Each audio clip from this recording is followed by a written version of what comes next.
Soul Garden. Hello and welcome to Astro 103. We are talking about now transits, the sun and the moon, and how to kind of predict what's going on in your moods and in your life. Now last week we started talking about the sun and we got into the moon a little bit. These are the two most important planets, really, the most, what's the word I'm looking for, up-to-date, current, obvious planets in any transit because they're moving the fastest. Mercury is pretty fast too, but they're just clear and present. The sun is our awareness and reality. That says what we're paying attention to right now. The moon is what we're emotionally paying attention to right now. Or I could say the moon is where the universe is saying, hey, look at this, look at this. Maybe pulling our attention to that. We can bring it back from wherever the moon takes us. Now, last week we talked about the sun, and we used the example of an Aries person who basically has a Capricorn rising. So you can just turn the chart around and kind of get the solar and the natal charts together. We're going to use that example again because we're going to get deeper now into the moon and how the sun and moon interact. And they are the two most important ingredients to manifesting reality. So in our example, it is going to be Cancer. We're in the sun of Cancer in this example. I don't know where, if you're watching this 6 months later, just work with us here. The sun is in Cancer. So for the Aries solar chart, the sun is in the 4th house. Every Aries on the planet during Cancer is upgrading their home and family and foundation consciousness. They're updating their root chakra, if you will. All right? Now, if you have a Capricorn rising, like we said, so you, and you turn the chart around for Capricorn rising, for your rising, put the rising on the ascendant, like you should, then during that month, you're working on your marriage. So in the very clear and present of your life as an Aries, you're working on home, family, and foundation, but in your life story, your marriage is going through changes as a result. And I do find that it's as a result. Usually it's this that leads to this. So because you're not feeling safe at home, you're fighting in the marriage. Okay, you see how that works? One leads to the other. Now, while the sun is spending 30 days in these houses, the moon is going to make one full cycle around the entire zodiac wheel, right? In 28 days, it'll make a 360-degree cycle. So while the Aries is focused on home and family, they will emotionally focus on the inner child, and then their daily reality, and then the marriage will intensify, and then sex and intimacy, and then their belief structure, and then their career. How does that relate to home? And then how does their society relate to home? And then how does their subconscious talk about that? And what's their ego have to say about that? And what's their collective, self-worth have to say about that? And then what do they have to think about that? The 3rd house. And then they get to the 4th house again, the sun and the moon come together for the new moon. And that's one of the things I want to talk about is these really powerful places of the sun and moon, because the sun and moon really are the two primal instruments that are keeping things going all the time. It's kind of like it is the clockwork, the gears in the clock that just keep it moving. The universe is just like, and take a step with the sun, and take a step with the moon, and take a step with the sun. I mean, that literally is the tick-tock of our spiritual growth, the spiral staircase of us climbing and learning and climbing and learning and climbing and learning, They always say things happen in cycles. It's really the sun and moon that have the most predominant effect of those cycles. So within the sun-moon dance, okay, there's two spots that are most powerful. There's the new moon, where the sun and moon conjunct that we call Lightcast Day here at Soul Garden. That's the most powerful day of the month to start a new intention. And there's the full moon, okay, which is the point when the sun and moon are opposite one another, doing a tug-of-war with the earth in the center. And you can look at this literally like gravity, okay, and how spirituality works. Now, the new moon is really the start of manifestation, okay? And the new moon can happen anywhere within the month. You'll see throughout the year, sometimes it's in chapter 1, sometimes it's in chapter 3, sometimes it's in chapter 2. It's moving through the month. So sometimes the universe breaks us down, then builds us up. Sometimes the universe builds us up and then breaks and tears away the extra fat. You have to just look at the month and see what it's going to be. In fact, it switches. Half the year, one goes before the other, and the other half the year, it flips around. You have to watch.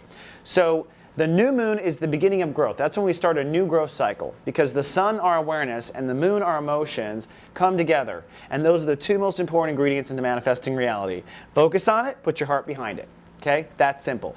All the other planets are important. We're going to talk about that. They are more for the aiming and the learning and all sorts of other things. But when you want to manifest reality, sun, moon. All right? So the new moon in this July case, or in this Cancer case, would be in Cancer. You have the sun and the moon in Cancer. And in this particular year, we even had an eclipse. Okay? So we had a solar eclipse on that day. Major, major Lightcast Day on that day. And that is the day of manifesting our reality. Okay? That day is the beginning of growth from that point for the soul. So you can look at the cycle and know that it's not until the new moon that you're going to really start growing from the issue and the transit. That's when you're really going to start growing. Okay? When the moon moves around to the opposite of the sun and you have the full moon and you have the tug of war, all right? This is the point where you're going to tear off excess consciousness and tear down. Literally what it is in that case is the moon is pulling on the sun, in my opinion, and breaking down the sun. Our emotions are inspiring us to come out of our thinking or of our awareness. We kind of go out of our body, out of our awareness, go all into emotion on a full moon, and that makes us rethink where the sun is. So you can look in your chart. Let's go back to the case of the Aries. For all Arises, okay, the new moon in Cancer, the sun and moon in Cancer meant that they were going to start building new parts of their home, family, and foundation. Okay? The two come together, they start light casting their reality. By the time the moon went around into Capricorn and was full, okay, there was breakdown. There was breakdown. The sun started to break down. And so they had to let go of things in their home and family that were in the way of their life. They had to let go and let it flow, I always say, in these transits. So as you can tell, full moons and new moons are incredibly powerful because they're the two moments that we really change direction, just like the moon changes direction, either back towards the sun or away from the sun. We change direction to whether we are breaking down and letting go of what's not good, or we are building up and making what is good or what we want to be good in our life. And it's going on in two stories. So if you're going to do your transits, you can look at your sun-moon transits for this month right now and take a look at where the sun is and where the moon is.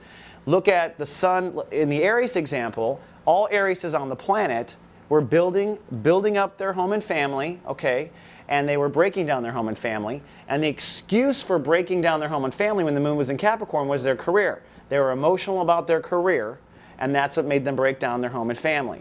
However, let's go to that Capricorn rising. That Capricorn rising Aries, okay, at the same time was in that month building up and changing their marriage, okay, and trying to grow and change their marriage with the new moon, okay, that goes out with the sun and moon in the 7th house. But by the time the moon got full and the moon went in the 1st house, that person got emotionally arrogant for them, okay, and that's probably what broke down the marriage, was their emotional arrogance. Their emotional arrogance and their worry for their career. The moon was in the 10th on the solar, the moon was in the 1st on the natal. You can see how complicated this starts to get. But you can also see how complicated people are and how brilliant astrology is at mapping out the complications of parallel consciousnesses and how things are co-triggering. If you really want to blow your Mercury, you can, in this example, you could look at the spouse's chart and you can look at the partner's chart and see what were the two layers that were triggering them at the same time, and where were they on the new moon and where were they on the full moon, and what was going on in your life at that time and what was going on in your life at the next time. This is where you really start to get the dynamics of the cycles and the growth. All right, so I think I've said enough for this one. The only last thing I will say with the moon at this time is what I've already said once, which is the full moon and the new moon are the most powerful moments. But the moon is going around the entire clock. The point that the moon is 90 degrees in square, that's about a day and a half period. That's a tense part. That's a part when the emotions and the awareness disconnect and fear comes up. So I can calculate as an astrologer the 2 times you're going to have a lot of fear in your life in the given month, which is the 2 times the moon will square the sun. That's when fear bubbles up. That's when the emotions and the awareness stop talking. All right, so you might want to look at that little extra paradigm as well. All right, well, I think that's enough for now. Check out your sun and moon. Try to do it for solar and natal. Look at the parallels there. And I'll be back next week to keep talking about planets and transits. Until then, live, love, be.